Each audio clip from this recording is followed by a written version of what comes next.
The San Francisco offense ready to start their next drive. And last time, decent field position through the pick six. Obviously costly. But they can't afford to just bunker in now. All right. It's caught inside the 25. Touchdown, 49ers. Deebo Samuel, 75 yards. And the 49ers are within an extra point of tying this thing up.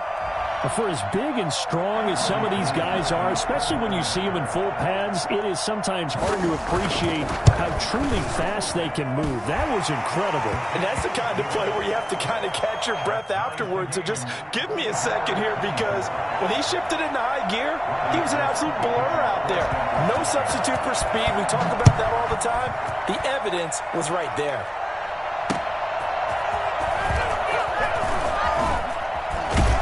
And he'll be stopped right around where he would have been had he gone down to a knee, maybe a yard shy of there at the 24. At their own 24-yard line.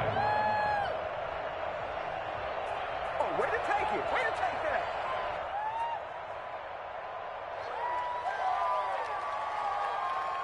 that. Set to begin their next drive, the Rams offense at the line. And in enemy territory last time through the interception. We'll see what they do on this drive.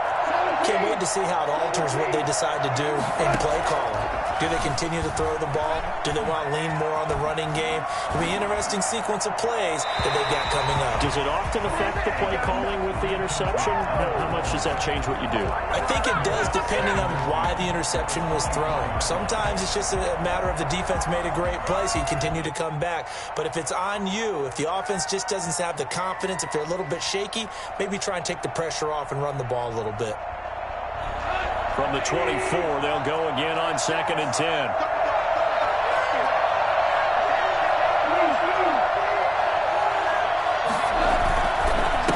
On the ground, it's Akers.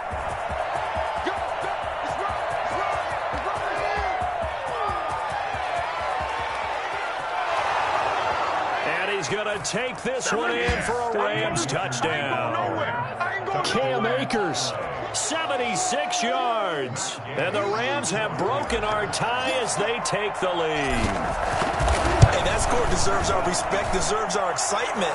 But I'm looking at the clock, and I'm thinking, there's a long way to go in this one. Ideally, they would have liked to milk a little bit more time off. Now, on the other sideline, you start to get the crew together and say, this is what we practiced a 2-minute drill for, right? Yeah, you hope you've been in that situation before, and if you haven't, you just have the confidence, hey, let's go down there and get this thing done. But, boy, that's a big score right there to give them the advantage. At their own 25-yard line.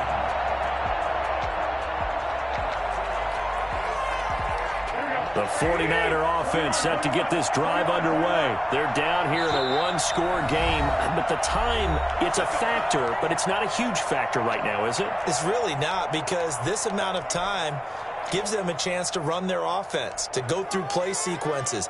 And this is what they work on every week in practice, usually on a Friday. They go over this type of a situation, late game situation. What are we going to do when we have the opportunity? They've called these plays a bunch of times. Now's their chance to execute them. Yeah, they have the opportunity now. Here's the execution. 23 yards, the final tally. That's what they need right now. Get the first down, get out of bounds, stop the clock. Just playing smart football, understanding the situation, making the plays necessary, and making sure that clock stops at every opportunity.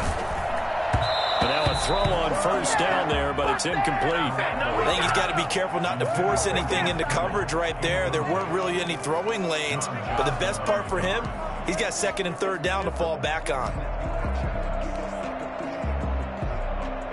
An incomplete pass on first down. That leads to a 2nd and 10. On play action, it's Garoppolo. He's going to let it fly. And yes, he's into the end zone. So they get the late score they needed. Now the extra point can tie this thing up in the final minute. The receivers have been running them ragged. Maybe some tired legs in the secondary, maybe some tired legs in the pass rush. Didn't get to him, and look what resulted. A touchdown, tie game. They've got a chance to take the lead. Don't forget the extra point. It's up and good. And, partner, we've got a tie game here in the 4th. So here comes the kickoff now, all even here in this 4th quarter. Taking it about the 1.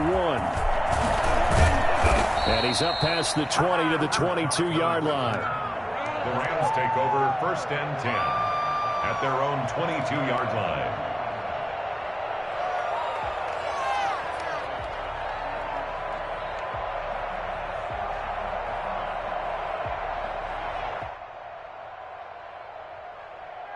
Set to begin their next drive, the Rams offense at the line. The 49ers now going to use the first of their timeouts as they get the stoppage with a little over 50 seconds left to go in the game.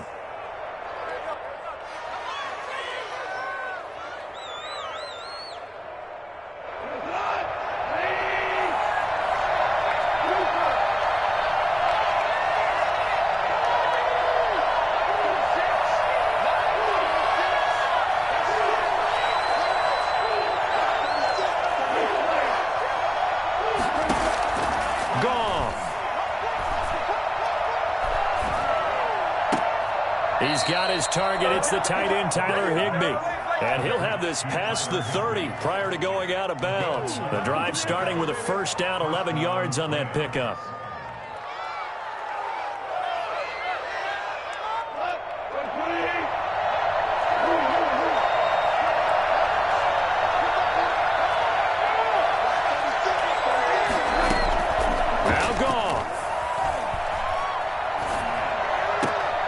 And that's going to be incomplete. Too tough to hold on to that one. It's second down. As his old brain remembers, when I see 5 wide receivers on the field as a defender, I know the ball's coming out hot. They expected it and got there and popped it free.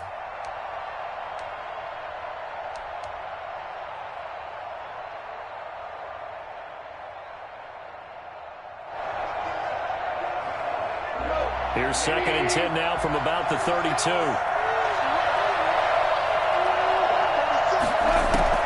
Now it's gone. They'll set up the screen here to Akers. And past the 40 before he's out of bounds. 11 yards there, first down. When you run a screen pass really well, you got to like the look of it because so many parts come together to make it work well. The offensive linemen, where they're faking people out, the back slipping out there, catching the football, then all of them going together as one unit downfield. A really nice pickup.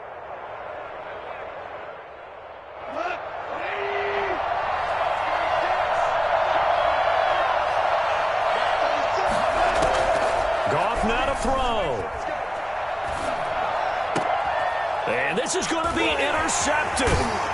Picked by Tarvarius Moore. And he'll take it across midfield and down to the 48-yard line. Well, that's a drive killer right there. Not a really confident throw either. This one was kind of up for grabs, and it's going to come down the hands of the wrong team. So after the INT, it's Garoppolo. Winds up and lets it go for Samuel. And that's going to be caught. Touchdown. And they've broken our tie here in the final minute. I'll be seeing that one on the highlight shows tonight. The home run ball here in the fourth quarter to take the lead. There's nothing like being aggressive, preaching that to your team, and then following through. All the way through. Go ahead and throw one more up there. Why not? Been a great game, and we are not done yet. And they will take a 7-point lead now. Makes the score Niners 38, Rams 31. Robbie Gould to kick off for San Francisco.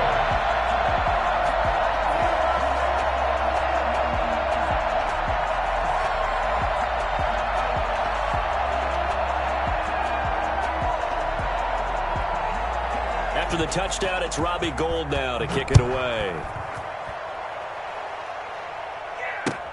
This will make it into the end zone.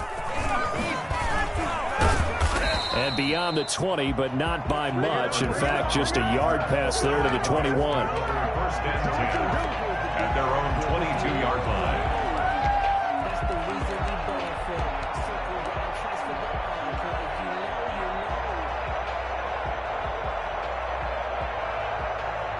Set to begin their next drive, the Rams offense at the line. Critical condition here, obviously. Got to hope to get something quick right and then maybe take that shot deep.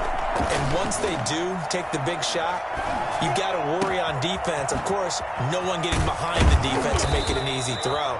But nowadays, it's not just the ball being tipped in the air and people in the end zone in a cluster. It's that guy that's short of the end zone who comes up and ends up making the play because he goes unguarded. So there's a lot to think about if you're playing defense in this situation. We'll see if they can cover all their bases.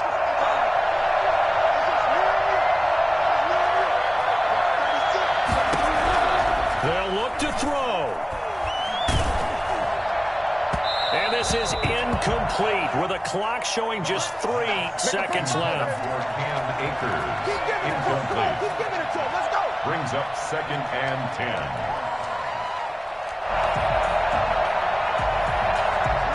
So now 2nd and 10 after the incompletion on first down. One last throw here for Goff. Now they go screen. It's complete.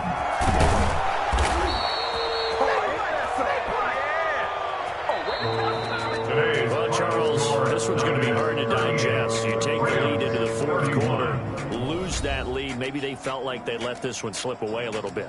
It will definitely feel like that because when you have a lead in the fourth quarter, all you talk about doing is finishing